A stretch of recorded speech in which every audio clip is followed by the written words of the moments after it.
sekitar 350 tahun, Indonesia menjadi korban penjajahan kolonial Belanda. Hal ini terdengar buruk, tetapi sebenarnya ada beberapa aspek positif dari masa penjajahan tersebut. Misalnya, di bidang arsitektur, ada bangunan-bangunan khas Belanda. Di bidang ekonomi dan pembangunan, ada rel kereta api yang pertama kali mengelilingi tanah Jawa. Selain itu, khusus di bidang kebudayaan, ada beberapa karya tulis yang dihasilkan oleh para penulis Belanda pada zaman penjajahan di Indonesia. Salah satunya adalah buku sejarah berjudul Geschiedenis van Nederlands-Indië atau Sejarah Hindia Belanda yang terdiri dari 6 jilid. Dalam kajian sejarah, karya tulis semacam ini disebut sebagai historiografi kolonial. Pada pembahasan ini, kita akan mempelajari pengertian, ciri-ciri, perkembangan, contoh karya, serta kekuatan dan kelemahan historiografi kolonial. Mari kita simak pembahasan selengkapnya berikut ini. Historiografi kolonial adalah karya-karya sejarah yang ditulis oleh bangsa Eropa di Indonesia dan biasanya ditulis pada zaman penjajahan kolonial Belanda. Penulisan karya-karya sejarah ini bertujuan untuk memperkuat kepentingan dan mengukuhkan kedudukan penguasa kolonial di tanah jajahannya.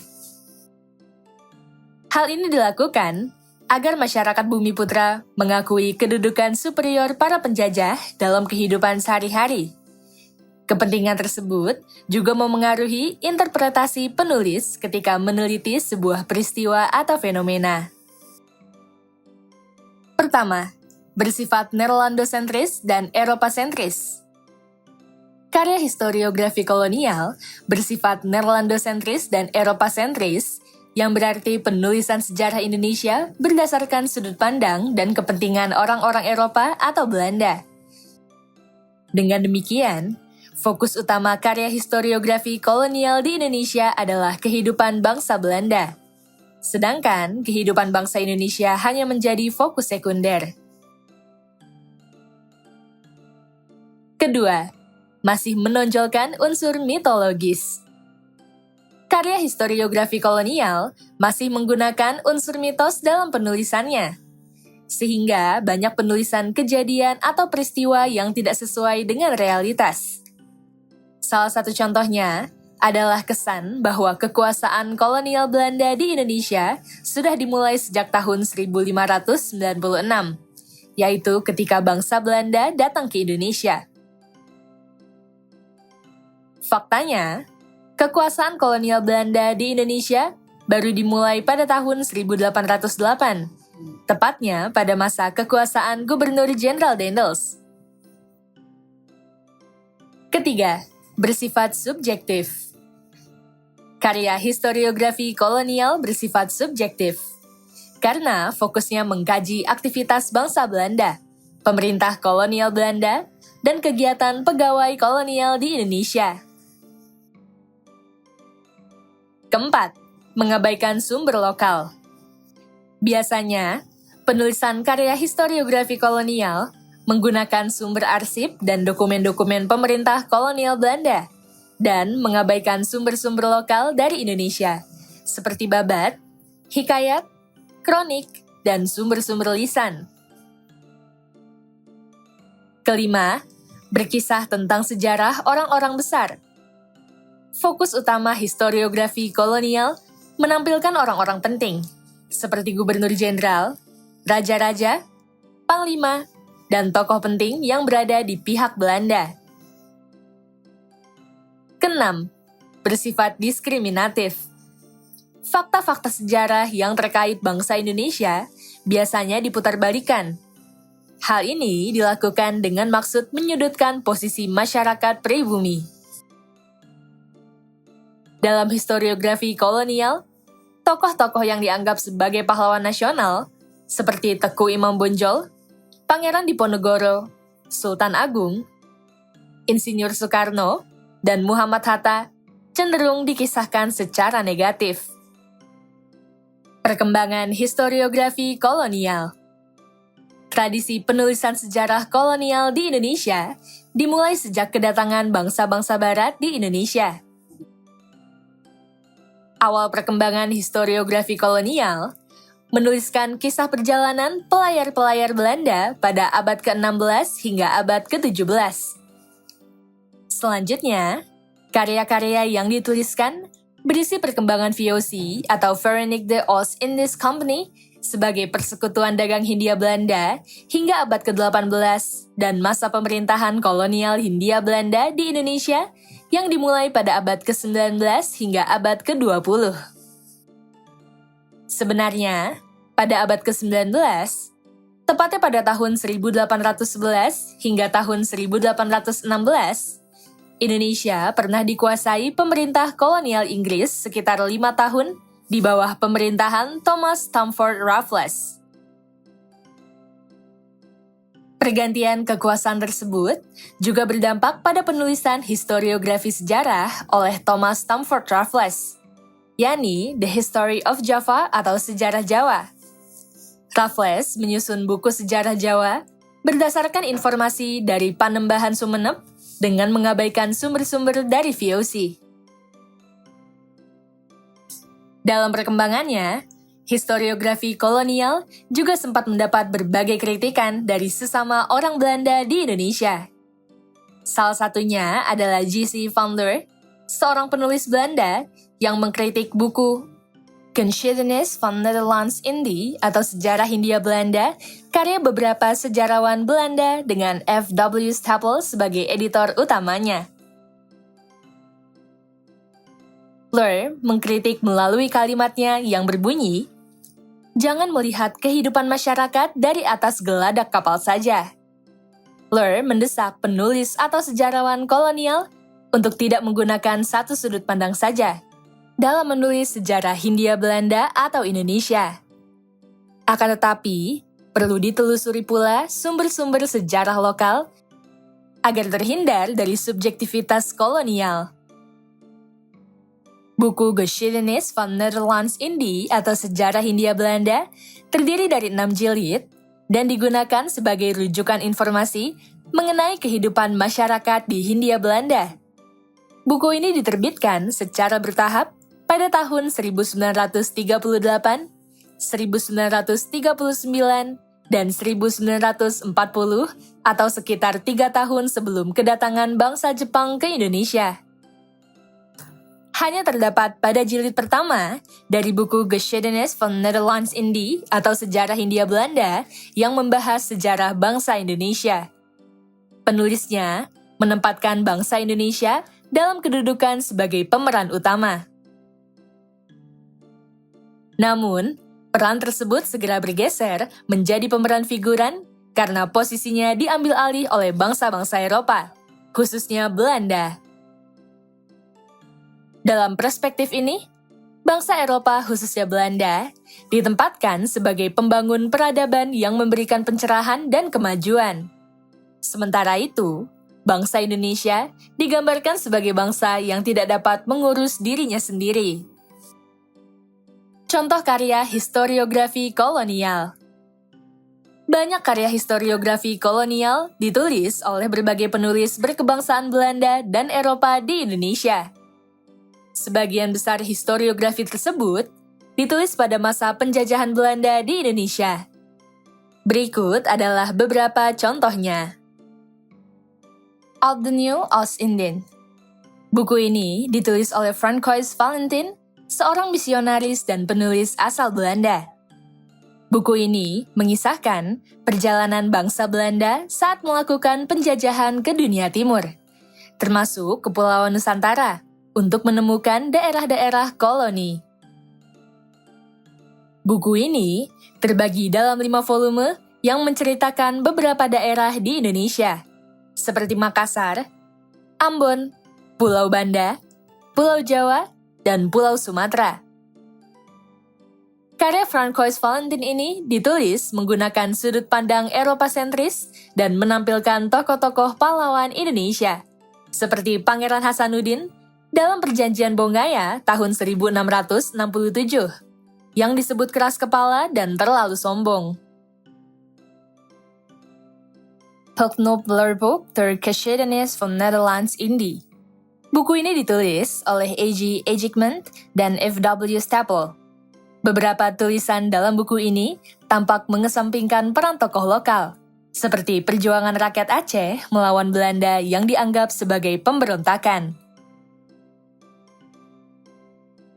Pandangan ini tentu tidak sesuai dengan kenyataan di mata sejarawan Indonesia, karena kita menganggap perlawanan para pejuang Aceh sebagai wujud perlawanan terhadap kesewenang-wenangan pemerintah kolonial Belanda. Dengan demikian, dapat disimpulkan bahwa karya ini menggunakan sudut pandang Eropa sentris yang menampilkan sosok penjajah Belanda sebagai kaum superior di tanah jajahannya.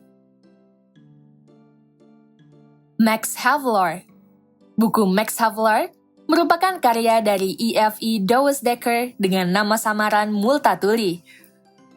Buku ini ditulis sebagai bentuk protes sosial terhadap kebijakan pemerintah kolonial Belanda, terutama pada masa kebijakan Kulturstelsel atau tanam paksa. Douwes-Dekker sebagai asisten residen Lebak, Banten, merasa resah dengan penderitaan para petani kopi di wilayah Karesidenan Lebak yang dieksploitasi oleh para petinggi lokal atau bupati dan jajarannya. Pemerintah kolonial Belanda seakan-akan menutup mata atas penindasan dan kesewenang-wenangan mereka di negara jajahan.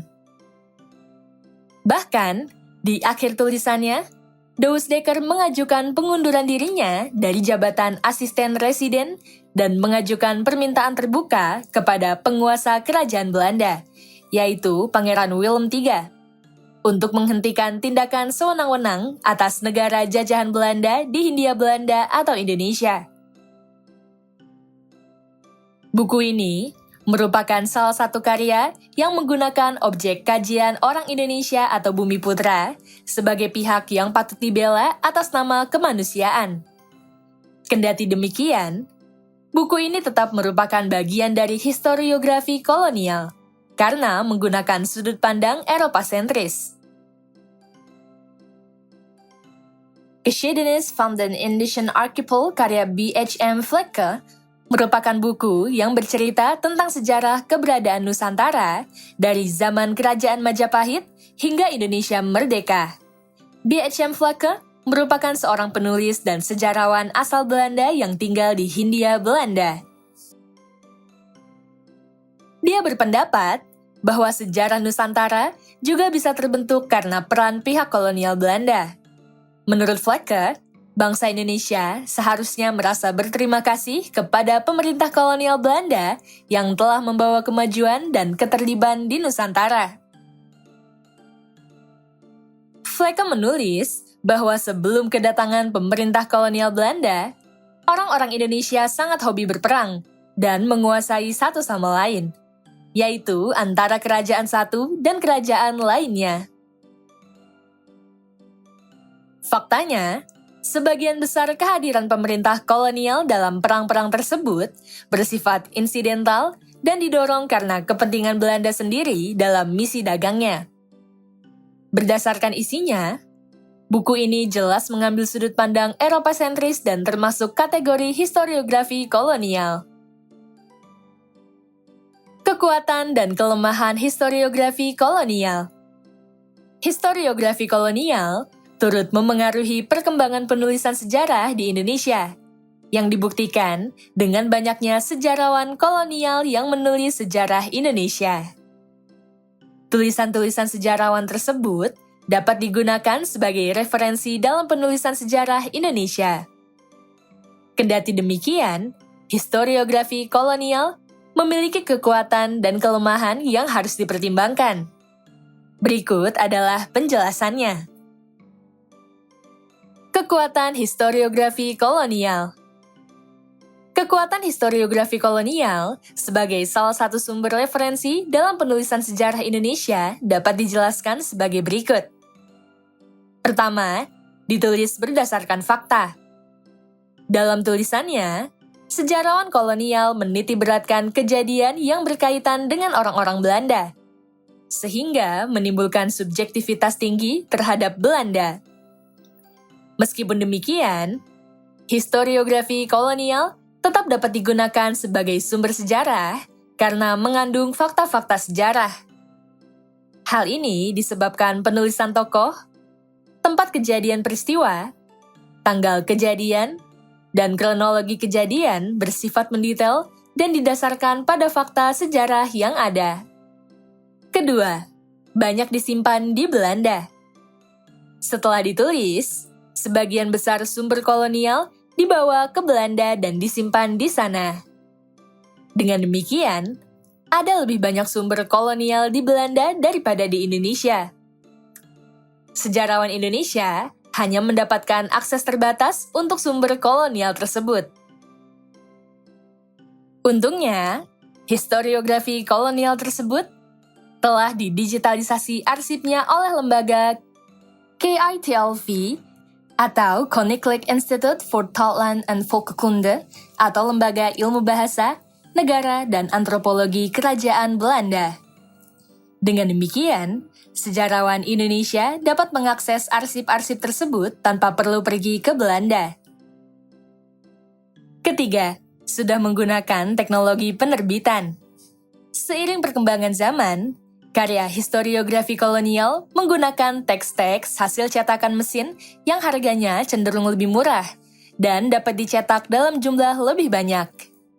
Perubahan ini mendorong peningkatan pembuatan karya historiografi kolonial. Percetakan pada masa kolonial Belanda sudah ada sejak tahun 1809, dengan adanya perusahaan percetakan milik pemerintah bernama Landstruckrijk.